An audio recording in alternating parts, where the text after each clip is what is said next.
Welcome to Madurai அரிசிவே சமையல். இன்னைக்கு north Indian dish pav bhaji எப்படி செய்கிறதுன்னு பார்க்கலாம். இது வீட்டில் பன்னோ அல்லது பாவ் பாஜி பன்னோ இருந்தால் சுலபமாக நீங்களும் செஞ்சிடலாம். அடுப்பில் ஒரு வடைச்சட்டி வச்சு 1 டேபிள் ஸ்பூன் பட்டர் விட்டுக்கோங்க. 2 தக்காளி கட் பண்ணி போட்டிருக்கேன். 1 குடை மிளகா எல்லாத்தையும் பொடியாக கட் பண்ணி போட்டுக்கோங்க. அதை நல்லா வதக்கி விட்டுக்கலாம். தக்காளி நல்லா வதங்கவும் வேக வச்ச உருளைக்கிழங்கு 2 எடுத்திருக்கேன். அதை அப்படியே மசிச்சு நான் போட்டிருக்கேன். தேவையான உப்பு போட்டுட்டு நம்ம நல்லா வதக்கி விட்டுறலாம். இப்போ கொஞ்சம் தண்ணி ஊற்றிக்கோங்க. கொஞ்ச நேரம் அது அடுப்புலேயே சிம்மில் இருக்கட்டும்.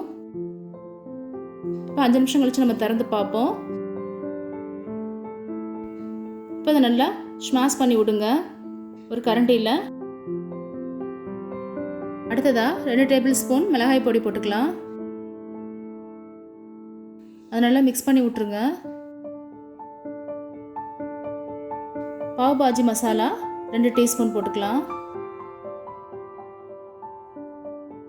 Kasuri methi powder 1 teaspoon. பொடியாக நறுக்கின கொத்தமல்லி இலை எல்லாத்தையும் நல்லா போட்டு நம்ம வதக்கி விட்டுடலாம். இப்போ பொடியாக கட் பண்ண ஒரு வெங்காயம் எடுத்திருக்கேன், பெரிய வெங்காயம், அதையும் போட்டுடலாம். 1 டீஸ்பூன் இஞ்சி பூண்டு விழுது எல்லாத்தையும் நல்லா வதக்கி விட்டுருங்க. கொஞ்சமாக லெமனை பிழிஞ்சு விட்டுக்கலாம்.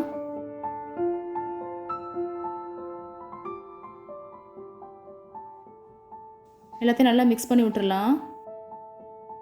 இப்போ தேவையான அளவு தண்ணி ஊற்றிடுங்க. நல்லா மிக்ஸ் பண்ணி விட்டுடலாம். இப்போ நம்ம வேக வச்ச கொண்டக்கடலையை போட்டுடலாம். அதில் உங்களுக்கு வேணுங்கிற அளவு கொண்டக்கடலையை ஊற வச்சு நல்லா வேக வச்சு எடுத்து இதில் போட்டுடலாம். இப்போ தோசைக்கல் அடுப்பில் வச்சு 1 டீஸ்பூன் பட்டர் விட்டுக்கோங்க. அதில் இந்த பாவ் பாஜி பண்ணை வச்சு நம்ம நல்லா ஸ்ப்ரெட் பண்ணி விட்டுடலாம்.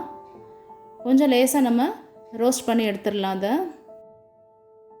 இந்த பண்ணை நம்ம 2 பக்கமும் திருப்பி விட்டு டோஸ்ட் பண்ணி எடுத்துக்கலாம். இப்போ அருமையான பாவ் பாஜி ரெடி ஆயிடுச்சு. இது நீங்களும் வீட்டில் சுலபமாக செஞ்சிடலாம். இந்த வீடியோ பிடிச்சிருந்தா லைக் பண்ணி, ஷேர் பண்ணி, கமெண்ட் பண்ணுங்கள். மறக்காமல் சப்ஸ்கிரைப் பண்ணுங்கள். பக்கத்தில் இருக்க பெல் ஐக்கானை கிளிக் பண்ணுங்கள்.